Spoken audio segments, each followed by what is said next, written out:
5, 4, 3, 2, 1. নমস্কার বন্ধুরা, বঙ্গজয়তে স্বাগত জানাই। আজ কিন্তু ফুটবলের একাধিক খবর নিয়ে তোমাদের কাছে হাজির হয়েছি। আবার ভারতীয় ফুটবলে ফিরল রয় কৃষ্ণা। এছাড়া কিন্তু ইস্টবেঙ্গলের জয়গুপ্তা। মোহনবাগান কিন্তু পেল না ক্রিস্টিয়ানো রোনাল্ডোর দল আল নাসেরকে। রোনাল্ডো মুখোমুখি হবে এফসি গোয়ার সাথে। ইস্টবেঙ্গলে আরও 3 নতুন বিদেশি কিন্তু যুক্ত হলো দলের সাথে। তো এরকম কিন্তু একাধিক খবর তোমাদের জন্য আজ নিয়ে আসছি। এছাড়া নতুন ডিফেন্ডার কে আসতে চলেছে ইস্টবেঙ্গলে, নিখিল পূজারি না প্রীতম কোটাল, তো সেই সব নিয়েও কিন্তু তোমাদের সাথে কথা হবে। তো সব খবর জানবে তার আগে বলবো বঙ্গজয়কে তোমরা লাইক, শেয়ার আর কমেন্ট করো।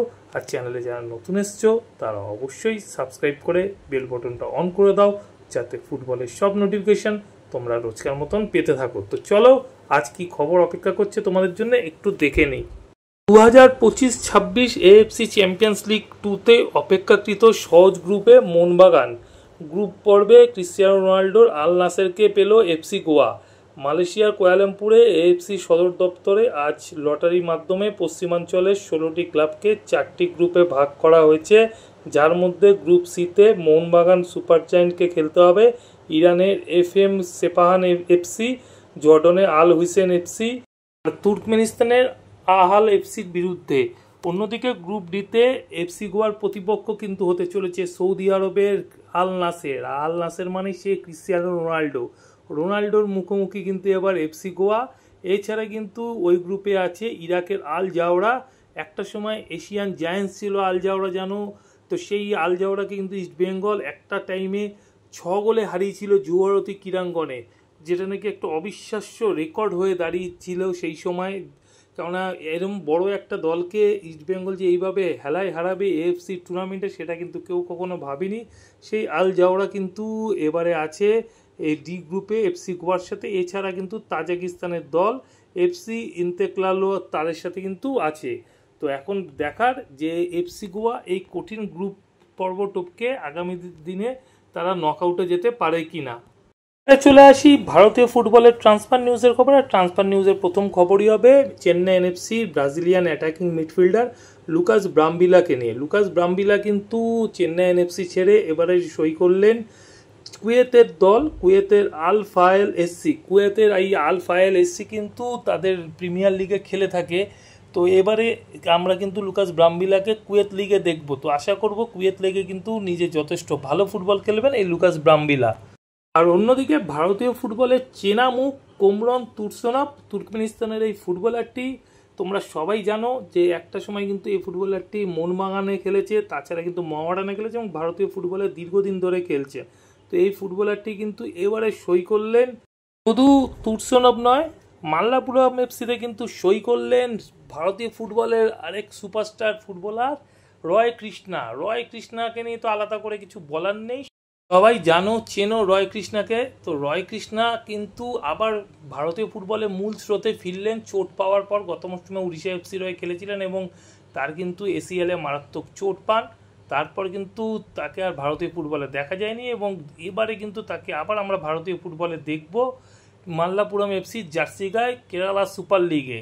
এবারে আসি একটু ইস্টবেঙ্গলের খবরে। আর এএফসি ওমান চ্যাম্পিয়ন্স লিগের জন্য কিন্তু ইস্টবেঙ্গল একাধিক ভালো বিদেশি ফুটবলারকে নিজেদের দলে সই করিয়ে নিচ্ছে এবং সেই ফুটবলাররা কিন্তু কলকাতায় আসা শুরু করে দিয়েছে। তেমনই এক ফুটবলার ইস্টবেঙ্গলে যোগ দিলেন নাইজেরিয়ান ডিফেন্ডার মাওরিন টোবিয়া ওকপালা।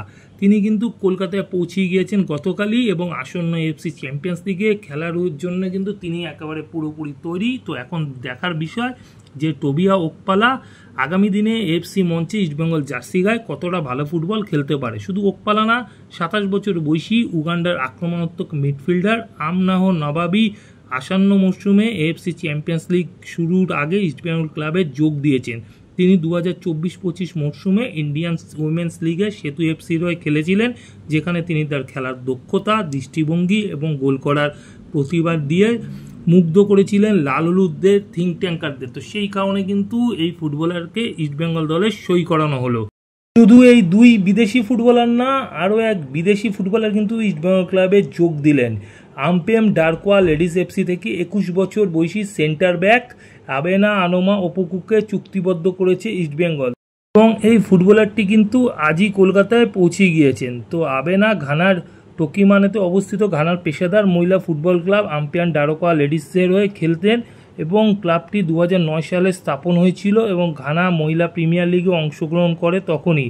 তারা দুবার কিন্তু ঘানা লিগ জিতেছে। এছাড়া বর্তমানে ঘানার দ্বিতীয় সর্বাধিক সফল মহিলা ক্লাব কিন্তু এই ক্লাবটি। আবেনা আম্পিয়ান ডারকোয়া লেডিস এফসি দলের হয়ে কিন্তু লিগ শিরোপাও জিতেছে। তো এই ফুটবলারটিকে নিয়ে কিন্তু ইস্টবেঙ্গল যথেষ্ট আশাবাদী এবং আগামী দিনে আশা করে যে এই ফুটবলারটি কিন্তু যথেষ্ট ভালো ফুটবল খেলবে ইস্টবেঙ্গল জার্সি গায়ে।